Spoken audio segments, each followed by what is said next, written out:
Good morning. We are continuing with laws of Kibud Av V'Em, honoring your father and mother. Today is going to be a very important class. For this topic, any class is very important. So if you can stay for the end, very good. If not, please make sure to listen later. Review these laws and practice them well. B'ezrat Hashem, we should all fulfill this mitzvah correctly. So we covered basic laws of honoring your parents and fearing your parents. Now we're going to go into details.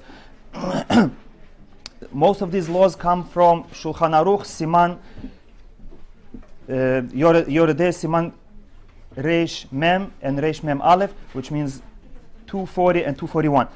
Now, the first halacha for today is that we said that you have to have great fear of your parents, to the point that even if they embarrass you in public, you will not dare to embarrass them back or answer them back. Now this has two parts. On one hand, if they embarrass you in private of your home, they call you names, they scream at you, it's easier to scream back at them because nobody is seeing. But at the same time, it may be harder in public because now you are more embarrassed in public than in private. If your parents come to you and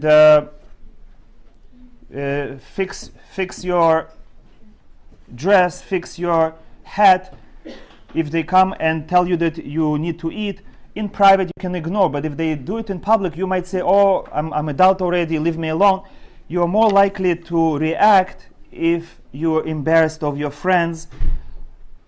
And the halacha is that not only in private you have to be quiet, but even in public, when it is much more embarrassing, you have to remain quiet and say, if Hashem wants me to go through this embarrassment, it's the decree Min HaShamayim, and I have to just accept it. Why? Because Hashem put me in such a situation that I cannot answer.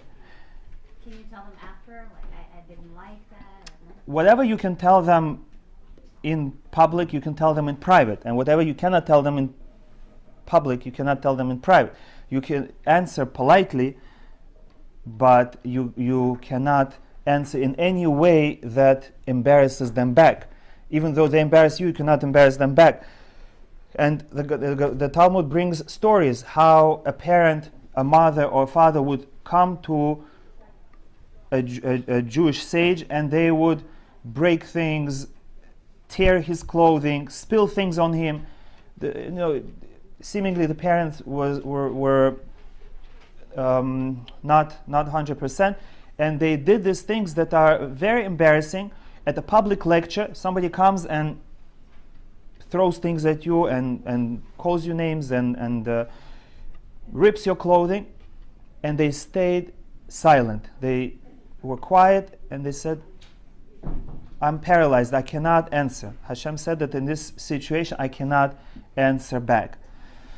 This is a great level, but this is what Torah expects from us. Now, another step, what if they cause you financial loss? For example, they come to your house and they take your beautiful vase and they smash it on the floor. Or they take your $100 bill, they rip it and flush it down the toilet. Or whatever else, they take your jewelry and they throw it out of the window. What do you do? So you cannot shame them and you cannot get angry at them at that moment, as hard as it may be. However, the Torah does allow child to take his father or mother to rabbinic court, to Beit Din. You can call them to Beit Din and say, this is the damage that you did and this is what you have to pay, whatever the judges decree. So that is permissible because that is not causing embarrassment, that is not getting angry, that is just following the halacha. If somebody caused damage to someone else, this is the procedure. However, you are allowed to prevent the loss. If you see that your father or mother are going for your wallet and they want to throw it into a river, you are allowed to hold on to your wallet and not give it to them. And if they tell you, give me your wallet, I want to throw it out, you don't have to give it to them. However, if they already did it, it's too late. Now you cannot get angry and scream at them. Yes? Right, well, if a parent is verbally abusive, are you allowed to take them to the baby? Verbally abusive. If a parent is verbally abusive, physically abusive, any other abusive, you are allowed to protect yourself. So it's important to differentiate, as I just mentioned, that before something happens, you are allowed to protect yourself and your property, your physical being and your mental health. You're allowed to protect. And you can stop a parent, you can run away, you can call for help. That's permissible. However, after it happened already, and now just screaming at them and calling them names and maybe even fighting with them, chas v'shalom, that is not going to help the past. So in such a case, you have to be quiet. Of course, learning from experience, as we discussed last class, you are allowed to disconnect, you are allowed to distance yourself and limit your communication, but all that is before it happens. You can take preventative measures, and you don't have to be a victim. If it's verbal abuse, you don't have to visit them. If it just happened, you can tell them when I hear these words, it hurts me, and therefore I cannot come here. That is permissible. Yes? What if the example that you said, that they come and, like, as the sage is speaking, they throw stuff and whatever, and the rabbi, like, can he stop them in terms of they're embarrassing themselves? You know what I mean? Like, 'cause let's say it's someone where a lot of students came to a lecture and they know that the rabbi is whatever. Yes. And the parents are coming. If you feel that the parent is being embarrassed by his own behavior, yes, you can stop the lecture, you can pause, you can come out, take care of your parent, and continue. Yes, it's sometimes a person may feel, I'm going to be quiet, and this way my students are going to see how great I am, but that's at the expense of someone else. In this case, your parent. You're right that sometimes you should not just sit and do nothing, because you're raising your prestige in the eyes of others, how patient you are, and you're damaging your parent. Right? You should get up and try to help, and if they're asking you something, at least publicly calm them down and take care of them. But we're talking again about extremes. Without still talking back to them? Of course, yes, without talking back. You're only allowed to take action if it's self defense. But if it's not self-defense, you cannot talk back. If they tell you, give me your wallet, I'll throw it out, you can say, I cannot give you my wallet because it belongs to me and I don't want to lose it. But you cannot call them names and scream at them and hit them, because that is already not self-defense.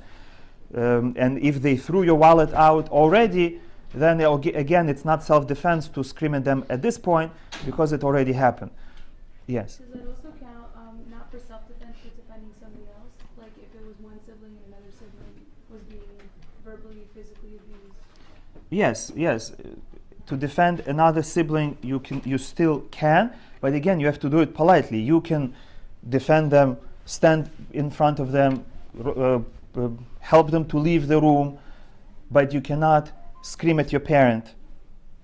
Again, if something can be accomplished passively by removing the victim, you have to do that. Okay. Now, what if a parent did become mentally sick and the child cannot normally take care of them?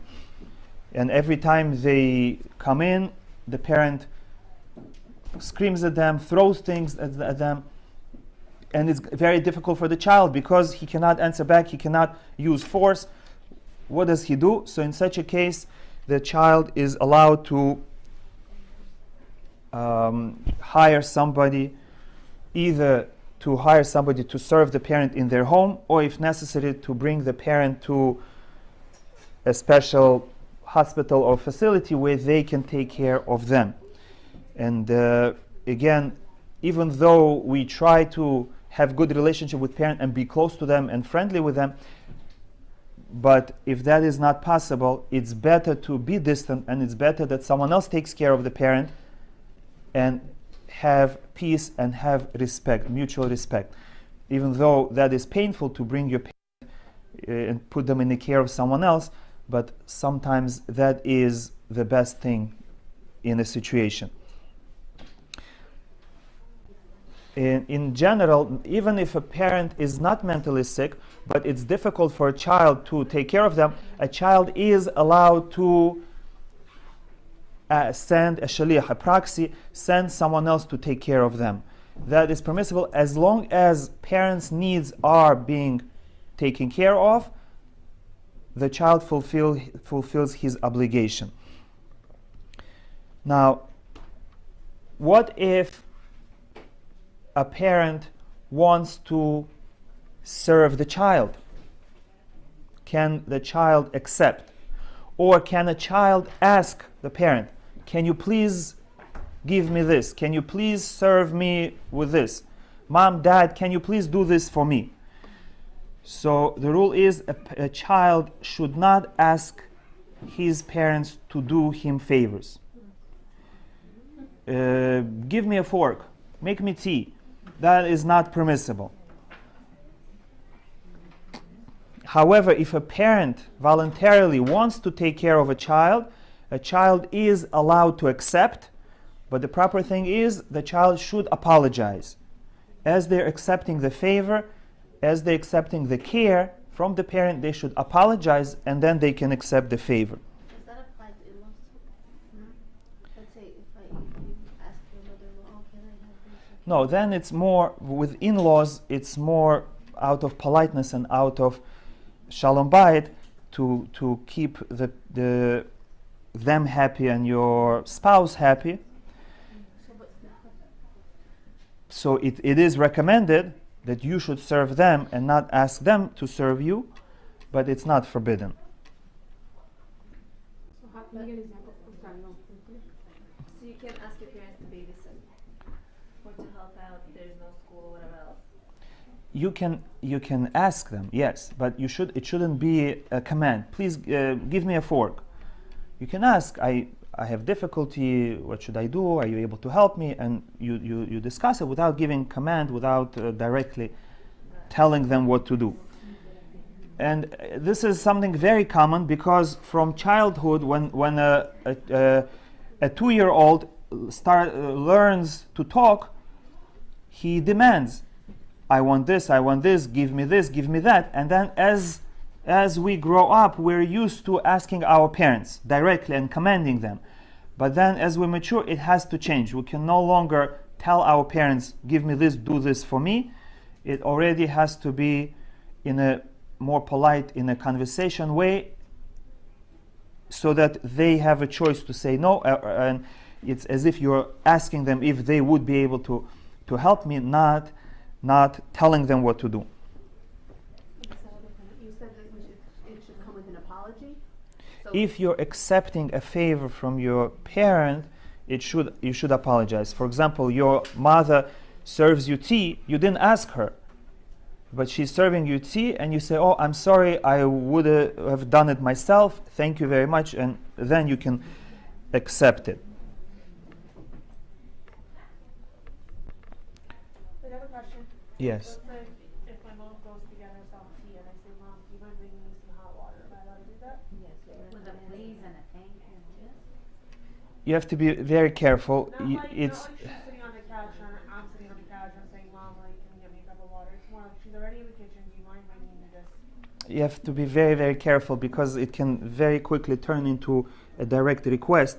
So maybe what you can do is, oh, it's a good idea, I'm going to also get up and make myself tea.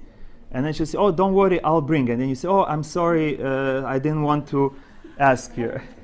I know. Yeah. What if there are parents who offer to do things for you, but can you refuse their help? Of course, if a parent offers their help, So like parent your children, You- and they're like, no, no. you can say, thank you very much, Is that not I don't need. But you have to do it in a way that they will not be offended, that you don't trust them. In any way you can, you have to show them respect and honor and appreciation, and you have to show them that you value them and that you recognize that they're capable. You cannot say, I don't trust my baby with you, you might feed them something not healthy, you might not take care of them. That's not allowed. You have to always consider, am I taking a big risk by leaving them there? If the risk is not great, then don't mention it. Meaning, even if your child is going to undereat a little bit, even if your child is going to overeat a little bit, if he's going to be a little bit too warm or too cold, just ignore it and let your parents take care of, because the danger is great. Because if you even hint to your mother that she's not capable of taking care of her grandson, it's going to hurt her tremendously, and you will transgress this sin. And therefore, you have to be very patient and forgiving and lenient with them. Understanding that they raised you well and you survived, and most likely through that experience they learned how to take care of children, and your children, Bezat Hashem, are also going to be okay. Yeah, but with grandchildren, they're more lenient, so. That's good. It's better to be lenient than too strict with children. I wanted to know, so let's say one of the parents is religious and one of them is not.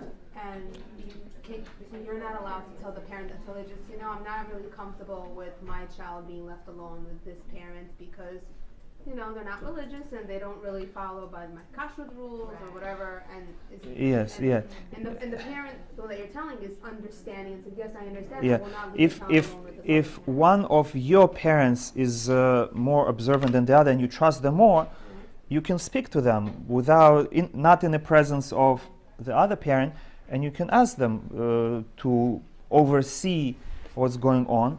Yes, that's okay, but make sure that the less observant parent does not hear it. Yes. Okay. Now, if parents are poor, do children need to support them financially? We said that the mitzvah of kibud av ve'em requires a child to take care of their parent at parent's expense. For example, if the father or mother asks you to buy them something, you can buy them, but you're allowed to charge for it. You don't have to spend your own money for it. However, if a parent is poor, then similar rules to any other poor people apply.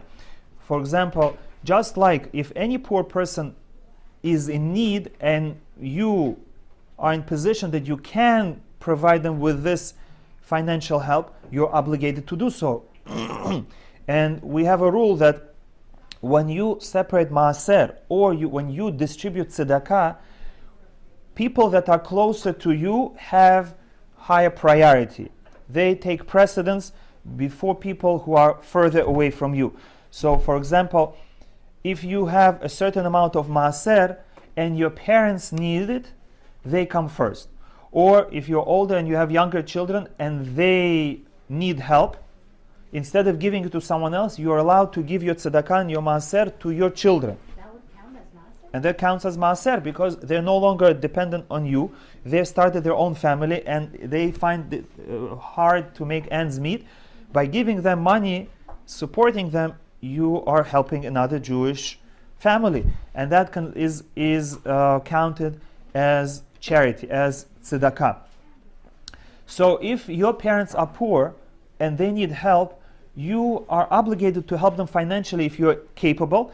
And if you don't have regular money, you're allowed to use your maaser and your tzedakah money to help your parents. And not only that, in this case, you would not have to give maaser or tzedakah to any other cause until you fully take care of your parents. Of course, you should not tell the parent that that's what you're doing, that you're giving them charity. They will be embarrassed.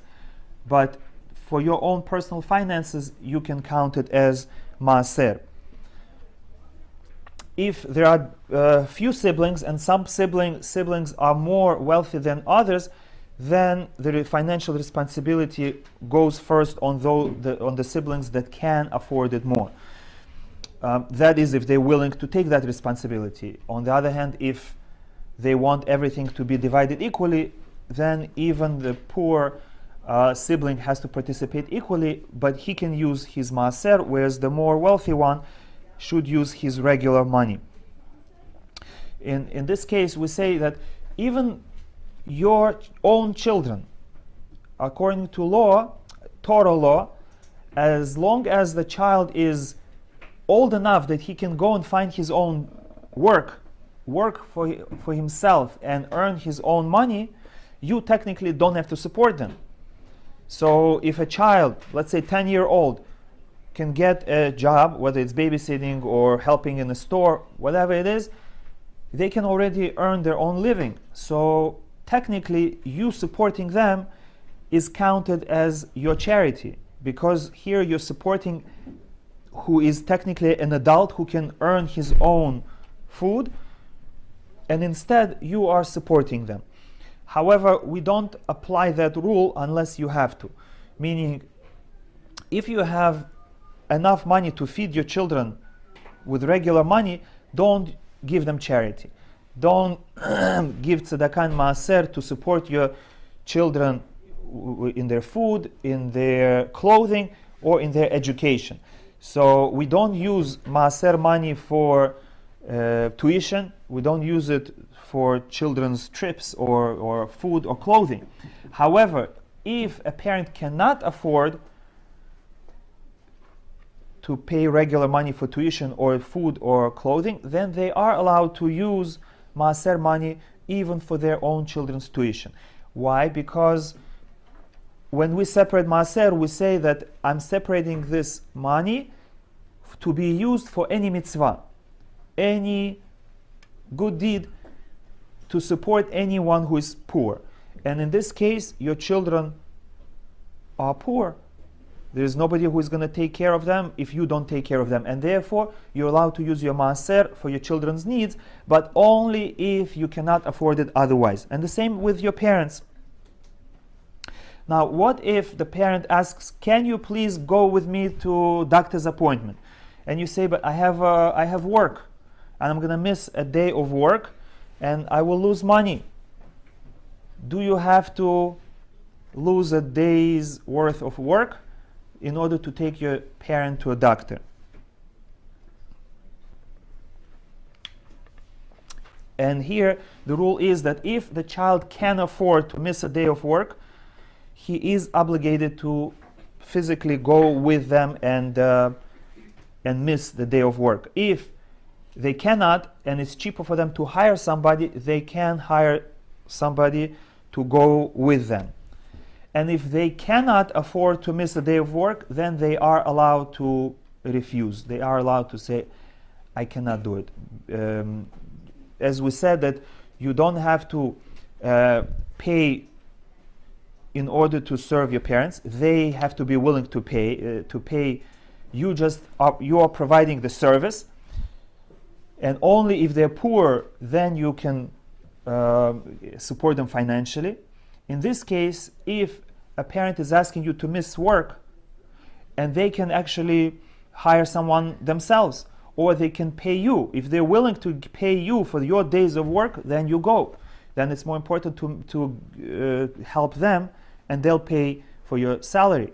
But if they cannot pay you, and you cannot afford it to miss a day of work, then you don't have to. This is an example where you would be allowed not to serve your parents because you don't have to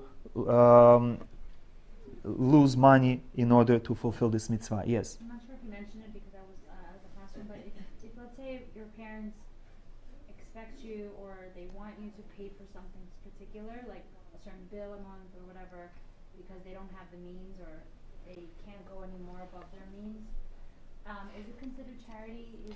If your parents are poor and they cannot pay for a certain bill or a certain service that they need, then paying for them would be considered charity. Yes. Yes. What if, let's say, I want to go somewhere with my mom, like let's say we're going out to lunch. Should I just, what's better? Is it better for me to say, Mom, I'll take care of it, my treat, or my mom should pay? If a person goes out with their parent, if you can afford it, for sure you pay. You know, that's true with anybody. You pay, the other person's going to be happy, and you made someone happy. That's good. If you cannot afford it or you don't want to, then you don't have to. But what, like, didn't you say that we shouldn't pay for? Or You, no, not that you shouldn't. If you are asked to help your parent, you have to help. But if it costs money, for example, they ask you to buy something, or you're going to lose money because you're going to be doing them favor, that you don't have to, unless either you can afford it or they are willing to pay you back. So if they are paying for the food, you do the shopping. But if they are not paying for the food, you don't have to do the shopping unless they cannot afford it. If they are wealthy enough to do their own shopping and they just want your favor, it's hard for me to carry the bags, I don't drive, can you please do shopping for me? You have to do shopping for them. But if they also tell you, while you're there, pay for me as well, you don't have to pay for them, if they can afford. Okay, now, yes, yes. About, taking your parents to the doctor, that's assuming that they can't go on their own. Whether they can or cannot, If they want you. if they want you, you have to help them. The question is then, what if it costs you? So then if it costs you, then if they can afford, they should pay you. If not, then it's your decision whether you can afford to miss the day of work. Okay, next is, we mentioned it in the beginning that we're not allowed to wake up our parents. What if it's for their benefit? If they are going to miss work or miss appointment, and if you know that they will be upset about it, then you are allowed to wake them up. Or if they need to perform a mitzvah, for example, if they will miss prayer, or if they, let's say, ate and they forgot to say Birkat Hamazon and now they fell asleep, so, and you know they will be sad if you don't wake them up because they are observant and they want to fulfill mitzvot, then you are allowed to wake them up. Or time for minyan arrives, and if you don't wake them up, they're going to miss prayer, you're allowed to wake them up. However, it is better to ask someone else to wake them up. For example, ask a grandchild, ask their brother, ask a neighbor, or even better, set up an alarm and put it next to them. This way you are not waking them up, an alarm is waking them up. But you can't go into the room. Call on the house phone, let it ring, go pick it up. Yes, either put a alarm clock next to their door, Like under the door. Yes, text them or call them. Ask me to wake them up. Yeah. Is that different? Yes, if they ask you to wake them up at a certain time, then yes, you're fulfilling their request. We're talking about they just fell asleep and they're sleeping longer than necessary. Are you allowed to? No, unless you know that they will be upset that you didn't. If they express their desire that they want you to wake them up, then for sure you can, yes. But if they're like sleeping on the couch and let's say it's like you need to like go sleep in there, but can we wake them up at that point or no? You're saying it's for their own benefit. For their own Yeah, their back is going to hurt, they're not going to get a good night's sleep, then you can wake them up because again, it's for their benefit. Yes, yes. What about that story about the father who was sleeping on the gem and then the son didn't wake him up? What should Yes, he that's open it up then? That's a good story. That the story of Dama ben Netina, that he didn't wake his father up, even though he would have earned a lot of money. So in that story, the commentators say that in fact it was a case where his father didn't care about the money, either because he was mentally sick, or because it didn't belong to him. It belonged to the son, and for whatever reason, the father didn't care. But if the father would be upset about the money, then you do wake them up. Yes. Okay, now we continue. We said that we have to respect our grandparents as well. And therefore, just like you teach your children to respect you, you should teach your children to respect their grandparents. To, as we mentioned, not calling them by their first name. When the grandparents come in, you have to prepare children, tell them, get up, get dressed, stand, when the grandparents come, stand up, greet them. When they speak to them on the phone, make sure they speak politely, they say hello, goodbye.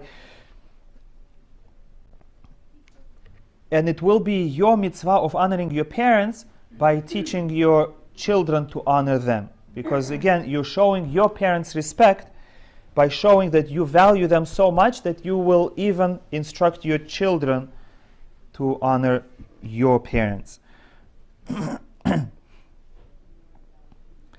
Now, a difficult question arises: what do you do if you see your father or mother doing something wrong?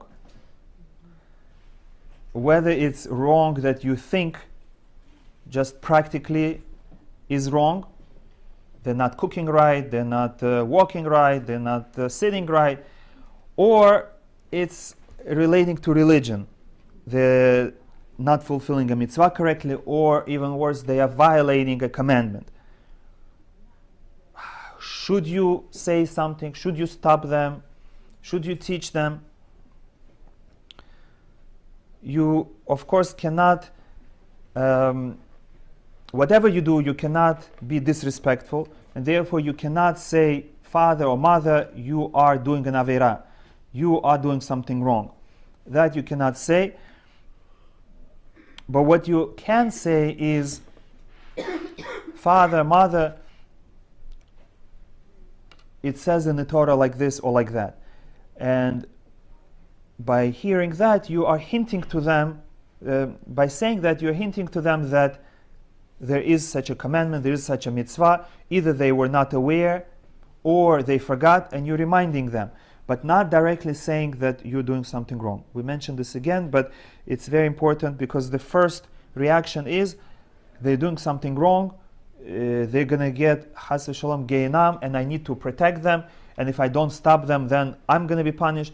So don't have such thoughts, but rather realize that right now you have a commandment to honor your parents, and that supersedes even preventing someone else from doing Avirah. It says, as a general rule, that you are not allowed to do even a minor prohibition in order to save someone from even a great transgression. Which means, even if you see somebody is doing something very bad, and you can stop them by doing something a little bit bad, you're not allowed. You have obligation to stop them if by stopping them you will not transgress anything.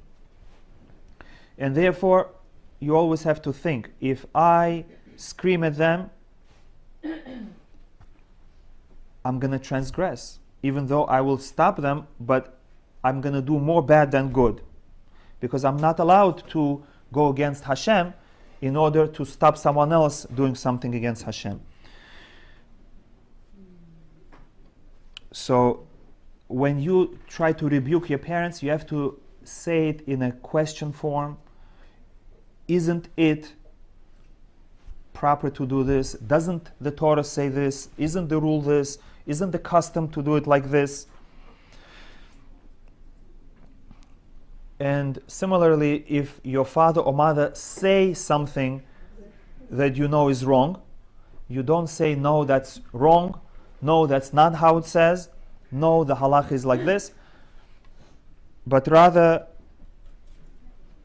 in a similar way, you say, doesn't the law say like this? Isn't the Torah, doesn't the Torah say like that?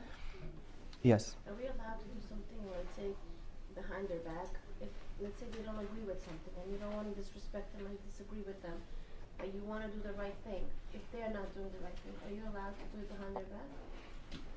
Yes. If a parent tells you something, this is a good question in general. If a parent tells you to do something, whether it's wrong, then even in front of them you don't have to do it.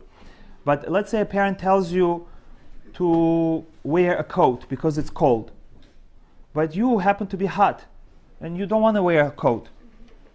So in front of them, you put the coat on, you leave the house, and when they cannot see you anymore, then the mitzvah to listen to your parents stops. Because whether you wear a coat or not, it has nothing to do with their respect. When they ask you and you listen and you show that yes, they're important in your life, their opinion counts, you're respecting them. Once you're out of their sight, What if they tell you, if you do this, I don't agree with you if you do this behind my back? that doesn't matter. Still could do the right That is not part of the mitzvah of respecting parents. Respecting parents means you serve them, you show them honor, and you take care of their needs. If they're asking you something that has effect on them, then you have to do it.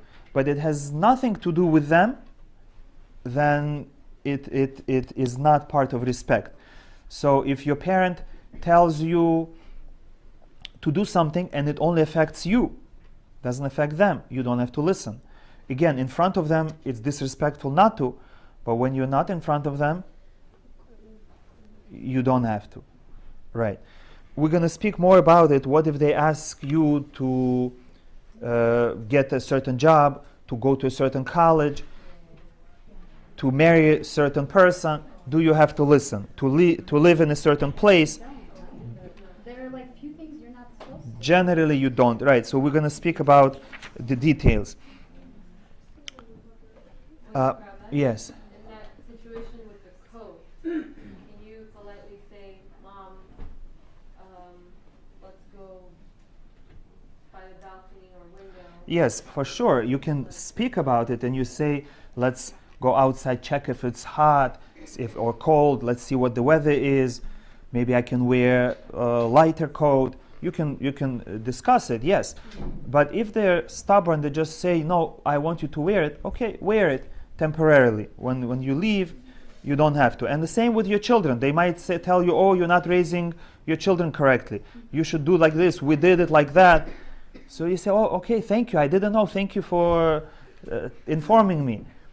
And then when you're in your own home, you don't have to follow it. But in front of them, if they say, you should say this to your child, or this is what you should say, this is what you should do. So in front of them, you should do that? Yes, unless it's dangerous for chinuch, for raising your children or for their well-being, then do it. Doesn't matter. If they tell you feed your child this way and not this way, you feed them like that.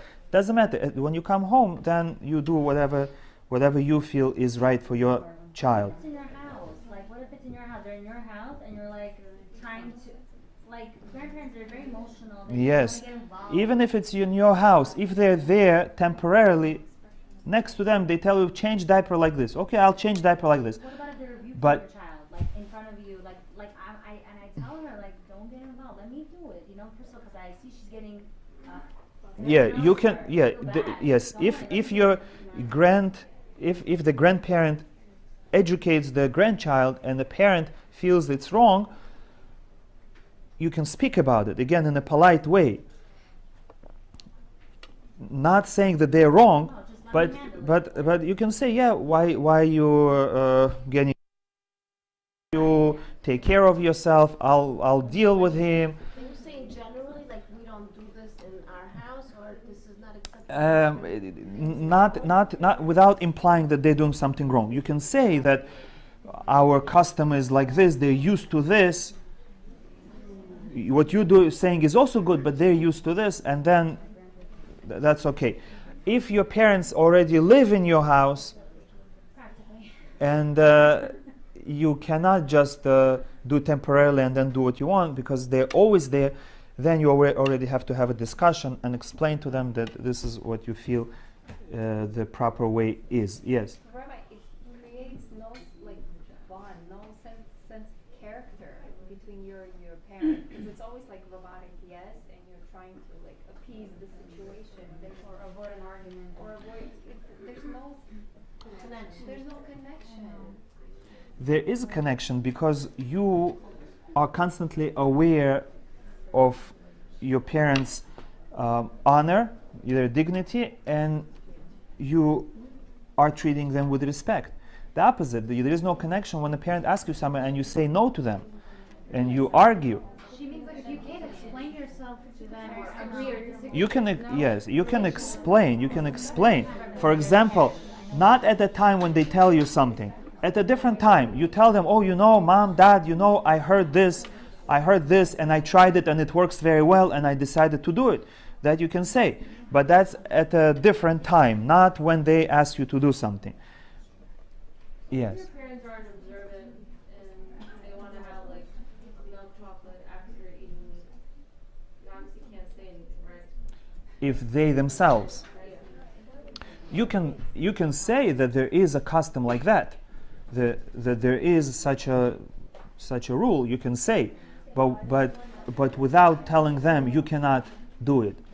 Can you say maybe like, do you think it's okay if you could just wait a little bit, maybe even an hour or two, just to kind of like get them started? You can say that, but again, you can tell them that the custom is that we wait this much time between. It's not healthy or something. Yeah, but if they still choose to do it, Right. it's not your responsibility to stop them. Now, even if a parent is transgressing on purpose, and they know and they're wicked, chas v'shalom, even then you have to respect them. As far as you're concerned, you are their child, they are your parents, and you have to respect them. Again, you don't have to do, if they're asking you to do something incorrect, something wrong, something forbidden, you have the right to refuse, but as far as your relationship, you still have to respect them. Not only that, even if they gave you up for adoption, even if they didn't treat you well in the past, even in such a case, you still have to respect them, as hard as it is. Like remind them, I say, oh, I don't want my kids to be like to grow up the same. No, you should not remind them of mistakes they made, and you should not hint to them that they didn't do a good job in raising you. Yes. It's gonna sound like really terrible, but if your parents gave you up and then they go find you, technically can't you like distance yourself? If your parents gave you up for adoption and then 50 years later when they need you, they came to you and now they want you to take care of them, even though you feel that they threw me out, I also don't want to take care of them, you cannot. You still have to respect and help them in whatever way you can. Huh? You don't feel comfortable because they weren't there in your life. Yes, they were not there when you needed them, but still you have to help them if you can. They're not together, can you pick which one? Yes, we said that if your parents are divorced and they both ask you for a favor, you are obligated to help them equally, and then you can choose who you help first, but you have to help both. Yes. Okay, and last thing for today,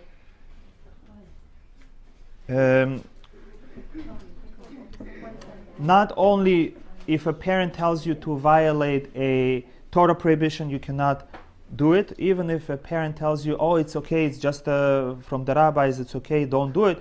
Even then, you have to be strong and not do it. An example of that, whether they tell you a rabbinic prohibition on Shabbat, or they instruct you how to live your life with your spouse, and because of that you fear that it may harm your shalom bayit, you don't have to listen. Or again, they tell you don't move to Israel, or they tell you the opposite, come to America from Israel, you don't have to listen. Or as we said, they tell you come live next to me and you would like to live in a more religious community, again, you don't have to listen. Of course, when you choose a place to live, you have to make sure that even if you're far, you are ready or able to help them if they need, whether to travel there when they call you, or to have someone ready that if there's emergency, they can get there fast on your behalf. Yes. Okay, so like for example, my husband is the only son, right? Baruch Hashem, like we're fine, like in terms of like your parents or whatever, but often like let's say, so he's the oldest son, there's 2 girls, they're both not married yet, and I feel like a lot falls on us because we're like kind of like the head of the family, which is fine, whatever, but like let's say if we want to go away, like on Pesach, or we want to do something, my husband has a very hard time, like he could tell his parents no, but like there's always like, if I leave, they might not do Pesach, like, or they might do it, but they're not going to do it the right way. Yes. There's like that guilt conscience always, but I'm like, what's right for our family? Why do we always have to do it? And I don't want to cause, obviously tension between them, but like, is this going to go on forever? Yes, this is a difficult question. So in such a case, if both husband and wife are happy to help their parents, then that's the proper thing. It is proper to help somebody else observe Pesach or Shabbat. However, if you are going to lose more than you gain, meaning one of the partners, if the husband or the wife are going to be upset and that's going to put strain on the marriage, and because of that they were going to fight, then it's not worth it. And then even though the parents will not keep Pesach or Shabbat, it's not your responsibility. As we said, you're not allowed to do an Avera in order to save someone else from Avera. So in this case, if because of that you get into a fight with your husband, which is an Avera, then you're not responsible for your parents anymore or for your in-laws. It's more like I have kids now, and although for the most part they are accepting of our lifestyle and they're accommodating for the most part, there are definitely still some halachic things that may not be 100% to my growth. Like for example, like something so stupid like the refrigerator light will just open and close automatically. Even though they try to take like little things here and there that I'm trying to avoid, but I'm doing it for the sake of Shalom Bayit. But at the same time, like I feel like my kids are not getting the full package, but maybe they are because it's grandparents. Like I always have this like, what's right, what's wrong? Yes, there is no one answer. Each case is separate, but you have to know that sometimes through difficulties you grow and you become stronger and better.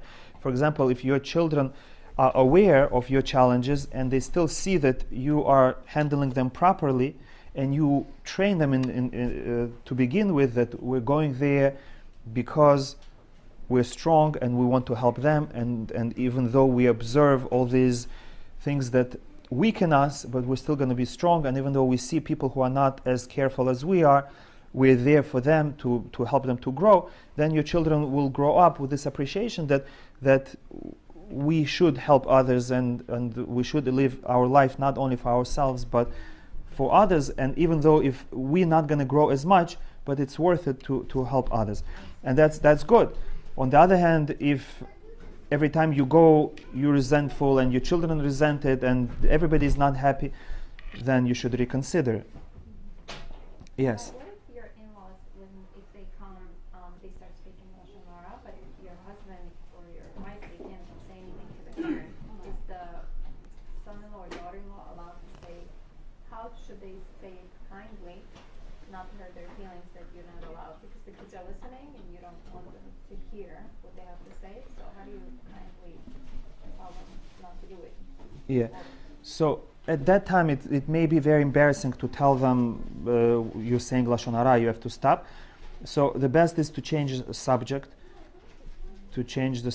to create a commotion, to say, oh, somebody is calling me, or I have to go somewhere, or we have appointment, just to do something to stop them. And again, at a different time, to start learning about laws of Lashon Hara. And say that we cannot say certain things and give examples. If possible, not to embarrass them. Yes? Can you, in this situation, can you teach the children, like, not at the moment, but like after the fact, say, oh, your grandpa or grandma said this and that, and this is considered Lashon Hara, and Yes, and that's very good. That and then when they speak, and then the grandchildren kind of teach the grandpa and grandma, oh, by the way, this is not good. That's a good idea. Yes, you should tell your children that Different language which your kids don't understand. that you should teach your children that if they hear somebody saying Lashon Hara, they should understand what Lashon Hara is, and they should not believe it, and they should understand that the person maybe is not religious, they don't know about these laws, they don't know that it's bad, they don't know that it's forbidden, and therefore they should just ignore it. And you can say that the grandfather, grandmother, they didn't have opportunity to learn, they didn't go to yeshiva because the government didn't let, and therefore it's not their fault, they don't know, and therefore they might make mistakes, whether with Shabbat or Kashrut or blessings or with their speech, and therefore don't pay attention to them, don't listen to them, don't believe them, but just judge them favorably, understand that they are not doing it on purpose, they just don't know, they were never taught. Okay, B'ezrat Hashem, next time we're going to learn about honoring your parents even after their passing, and what are the rules of doing things in their memory and in their zechut. Shavua Tov.